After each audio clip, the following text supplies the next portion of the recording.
અમરેલીના કામના સરોવરમાં ગાંડીવેલનું સામ્રાજ્ય જોવા મળી રહ્યું છે। સરોવરમાં ગાંડીવેલને કારણે ગંદકી અને દૂષિત પાણીની સ્થિતિ સર્જાઈ હોવાના આક્ષેપ થયા છે। કોંગ્રેસના નેતાએ આક્ષેપ કર્યો છે કે ગાંડીવેલ દૂર કરવાના નામે લાખો રૂપિયાના બિલો રજૂ કરવામાં આવ્યા છે, છતાં સરોવરમાં આજે પણ ગાંડીવેલનો મોટો ફેલાવો જોવા મળી રહ્યો છે। સ્થાનિકોમાં રોગચાળાનો ભય વધતા ચિંતા વ્યાપી છે। સરોવરની સફાઈ અને જાળવણીને લઈને નગરપાલિકાની કામગીરી સામે સવાલો ઉઠી રહ્યા છે। લોકોએ તાત્કાલિક ગાંડીવેલ દૂર કરી સરોવરની સફાઈ કરવાની માંગ ઉઠાવી છે। હવે આક્ષેપો વચ્ચે નગરપાલિકા શું પગલાં ભરે છે તેના પર સૌની નજર છે।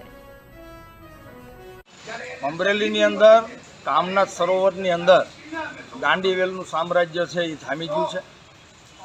છેલ્લા 5 વર્ષ નગરપાલિકામાં ભારતીય જનતા પાર્ટીનું શાસન હતું। આ વર્ષે પણ ભારતીય જનતા પાર્ટીનું શાસન છે।